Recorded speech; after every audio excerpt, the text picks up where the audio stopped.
on est parti pour une petite balade VTT avec mon ami Philippe. Pour une fois, on fait ça avec la canne et on peut se voir un petit peu. C'est génial cette canne. Donc là, on est où? On est au départ de ski de fond du col du Barrios et on va partir faire une balade qui s'appelle le Grand Rocher, nous on l'appelle comme ça. Je crois qu'il filme le machin, je vois plus rien. Et puis c'est tout, ça filme, si, là il y a doute Philippe, mais ça filme. Allez, regardez un peu comme le paysage est sympa par là, voilà. On est parti pour notre balade, au programme 1200-1300 mètres de dénivelé sur 30-35 km, je ne sais plus exactement. Objectif, rejoindre la station du Pipé par ce chemin forestier que vous voyez devant. Ensuite, on va prendre les pistes. On va aller s'arrêter pisser, mais ça c'est voilà parce qu'on a l'âge qui fait qu'on a des problèmes de prostate. Ça va être sur YouTube, parfait. Et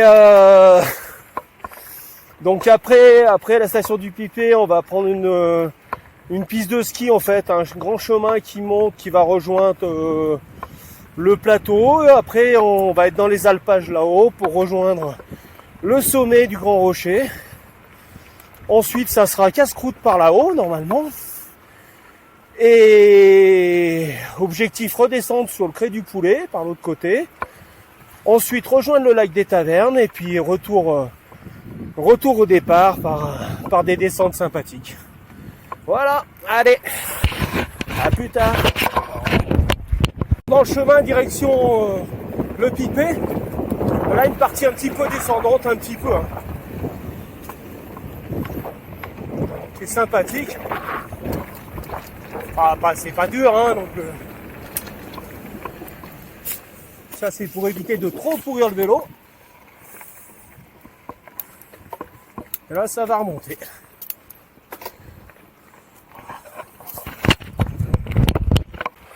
Je remets en route la caméra, là on va arriver sur le départ des pistes de ski. Et c'est là que, entre guillemets, les choses sérieuses commencent.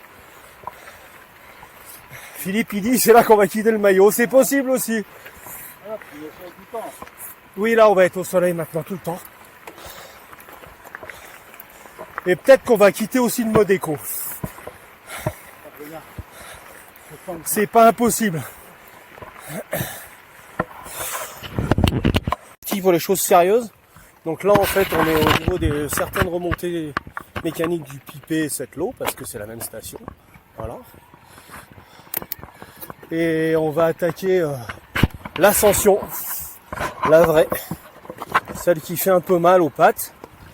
Mais bon, c'est sur un chemin large comme celui qu'on a là devant nous, tout le long quasiment, moins sur la partie la plus dure. Mais à un moment donné, elle est quand même très très raide. Mais bon, on est avec des VTT-AE, hein, faut pas oublier. À savoir que c'est la première fois qu'on le fait en VTT-AE. Jusqu'à maintenant, on le faisait 1 ou 2 fois par an en musculaire.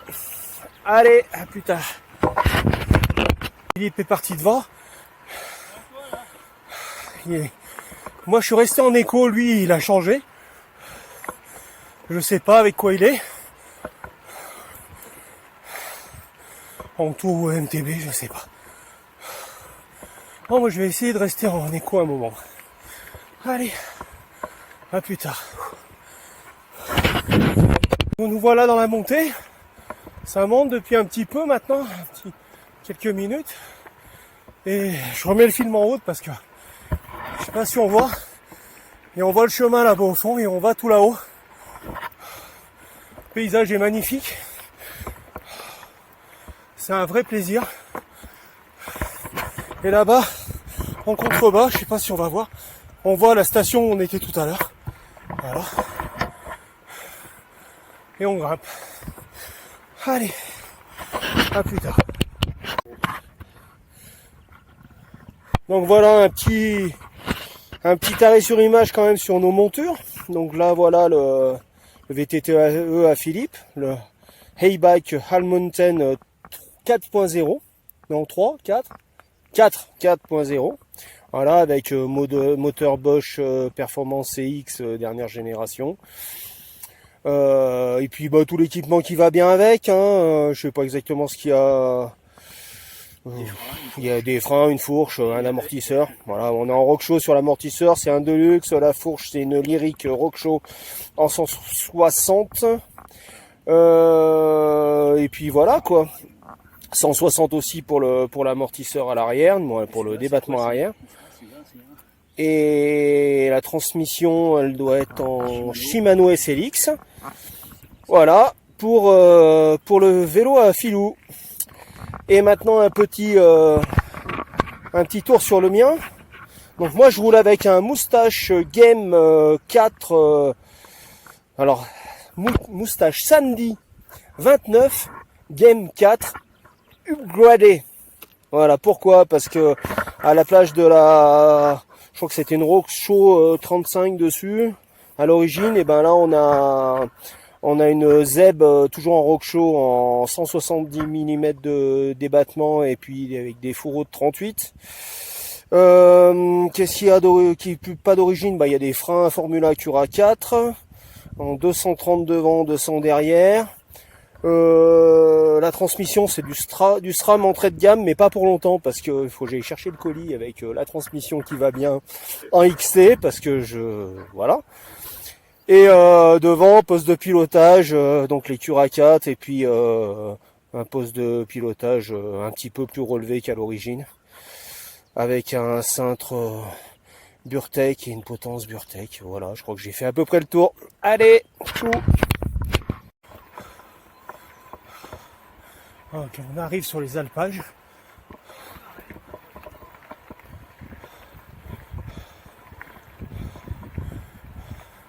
Ah, attends. Voilà. Toujours sur les alpages. La montagne, l'autre côté en fait. Et voilà, plaisir.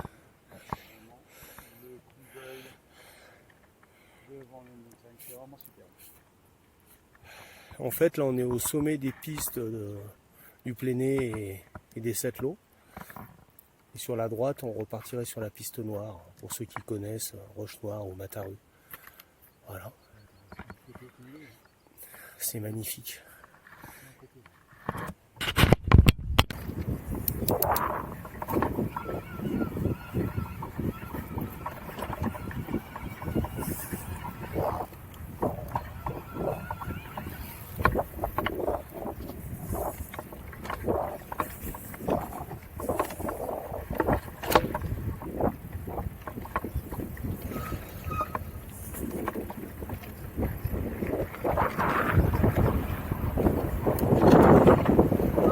Cette fois-ci dans les alpages,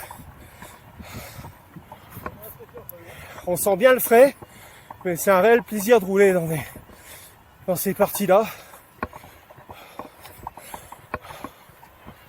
avec des vues magnifiques.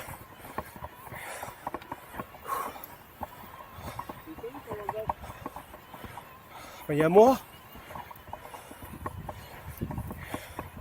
Oh, il n'y a pas de vache, ouais.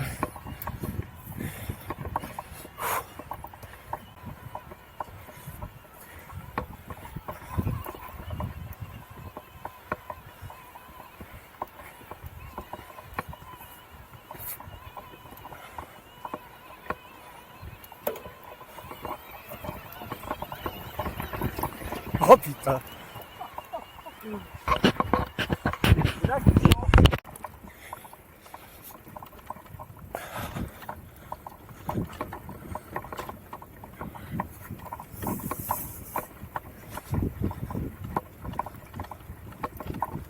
Alors après ça va être une question d'adhérence. Mais est-ce qu'on va réussir à passer avec le VAE? Eh ben on va voir ça en direct. En direct live.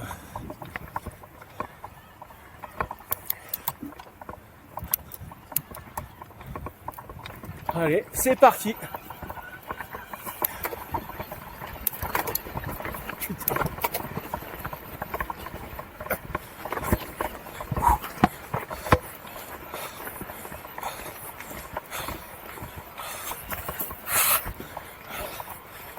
Passé pour la première fois. Ah, ça on va pas se rendre compte. en vidéo.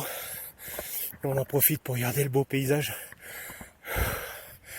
Essoufflé parce que là on a fait un bel effort, même en VAE. Voilà le paysage magnifique. Le top. Tu veux voir quoi?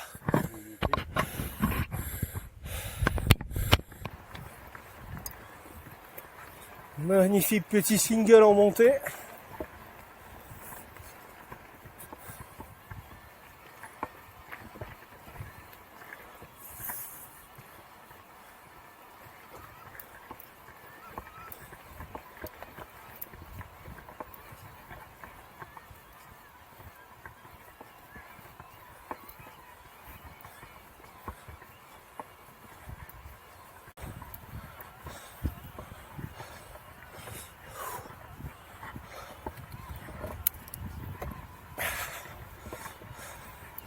Ah tiens, je me fais doubler par un high bike.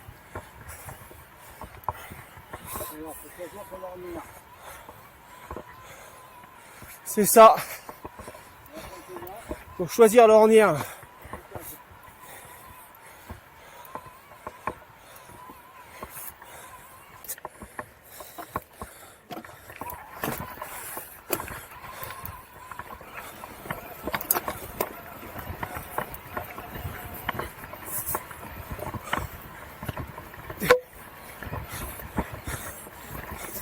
T'as mis un kit Poulini 140 cm3 sur la 103. Oh putain. Non. C'est pas possible. Ouais, c'est bon. Ah non. Ouais, c'est pas bon. Tu m'as... Ah, je me suis bourré. C'est en haut, Philippe.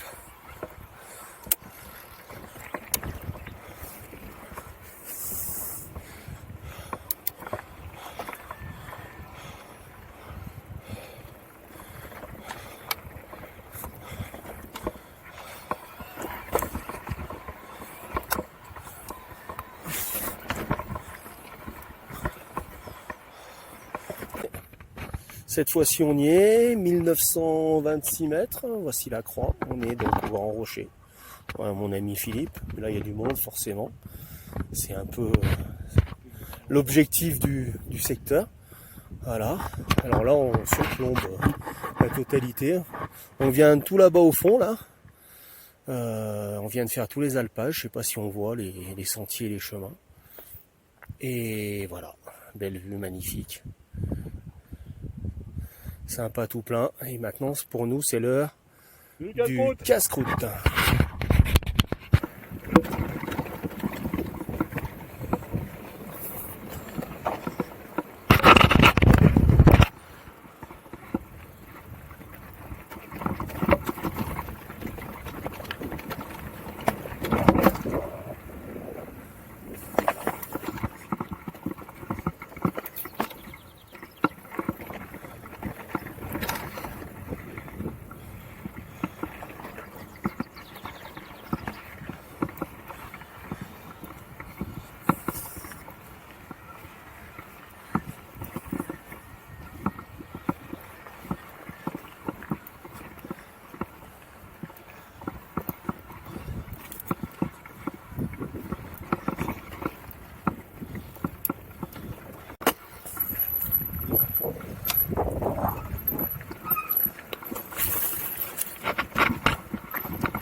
Bonjour.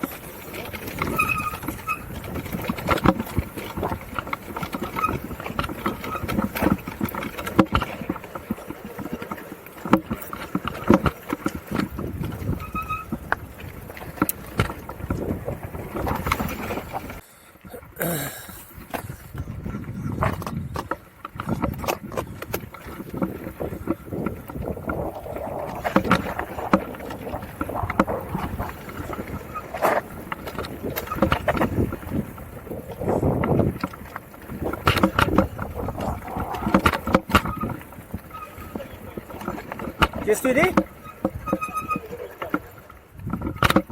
Je comprends pas ce que tu dis. Regarde, c'est parti. Bah ouais, mais tu fais que des bêtises.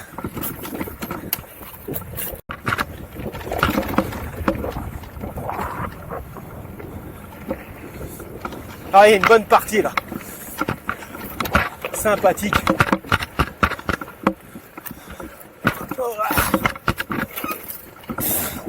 Ça passe, c'est un truc de dingue.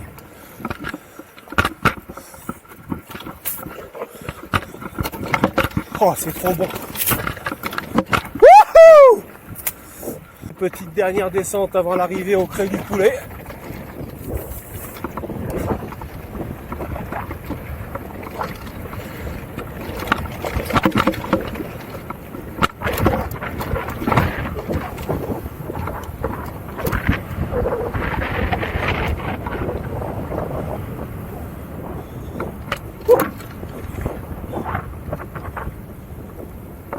Et là, c'est l'heure de la tarte aux myrtilles et du café.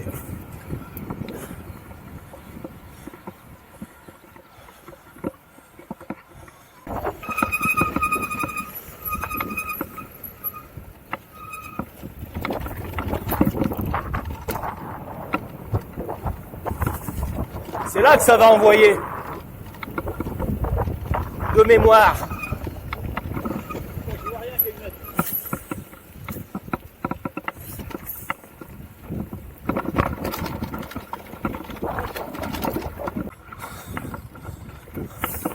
Oh, du coup, j'ai pris du retard sur Philippe, mais on va le rattraper.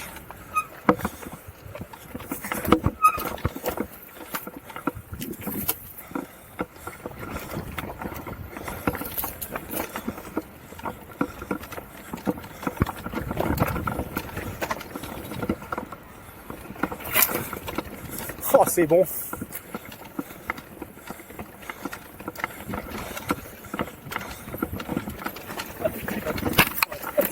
Il va le foutre dans le fossé, hein, pour pas me laisser passer.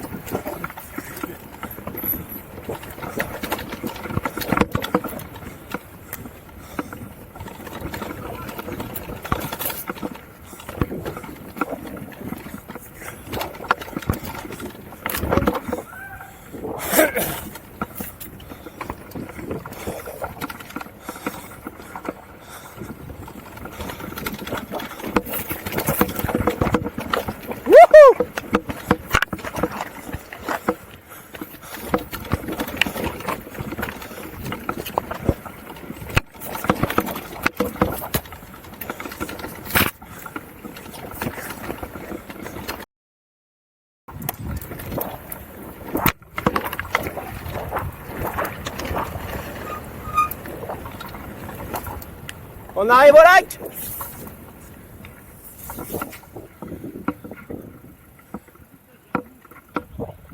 Et voilà le lac des Tavernes. Bon, le lac, l'étang des Tavernes, on va dire. Hein.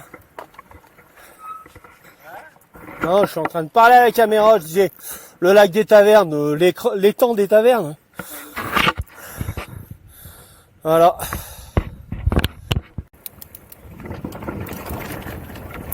Philou est parti devant. Normalement, on doit prendre un chemin sur la gauche, bientôt.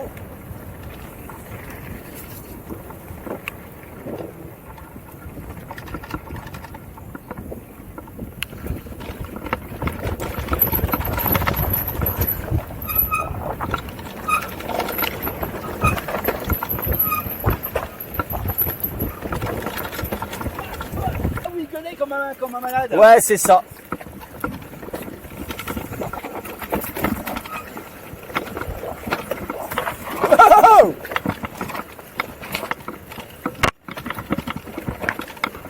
Ça a bien raviné.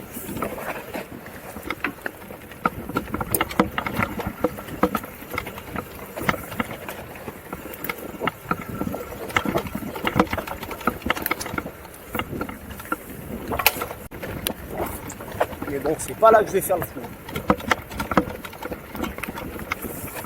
Ah là, c'est tendu. Mais ça passe.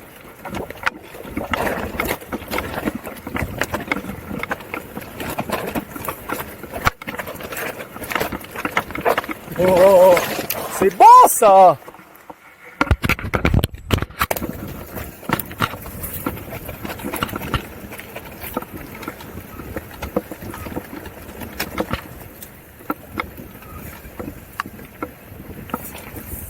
Bien caillouteux. Quand même faire attention là.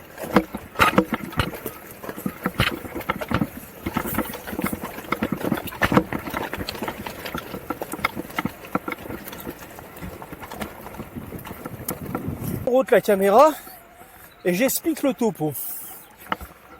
On a fini le tour. Donc on est revenu au niveau des voitures après avoir fait le Grand Rocher, le Cré du Poulet, le lac des Tavernes et remonté aux voitures. Et Philippe, mon collègue de VTT, me dit et si on remontait au Cré du Poulet? Bon, et ben on est parti pour remonter au Cré du Poulet. Alors, on a déjà fait 1100 mètres de dénivelé, hein.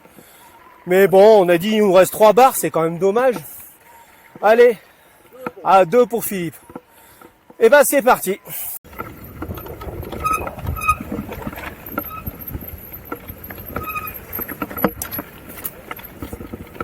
Non.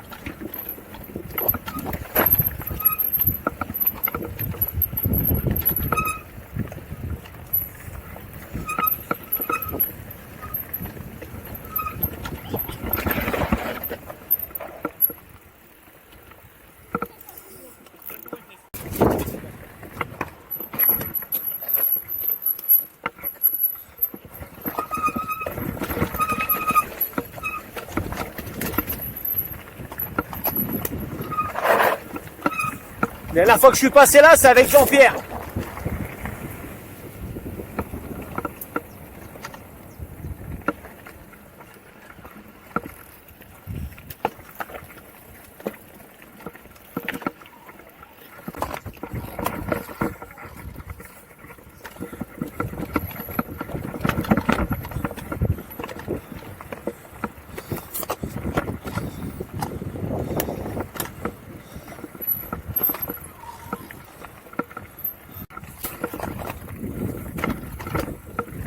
Oh, c'est bon, ça passe partout ces 29.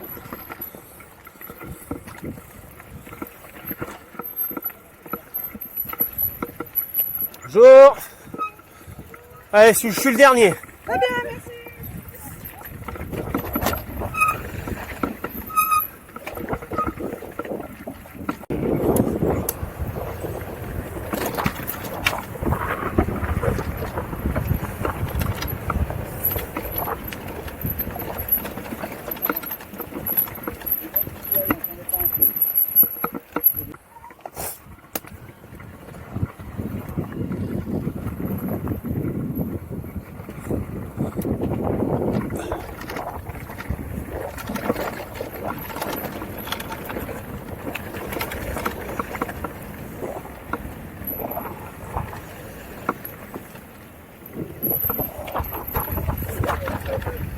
Celui-là à gauche.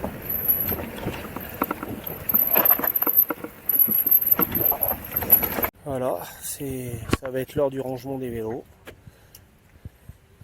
Et puis ça ira bien comme ça pour aujourd'hui. Et au total, 36 km d'après Philippe et puis 1400 mètres de dénivelé à peu près.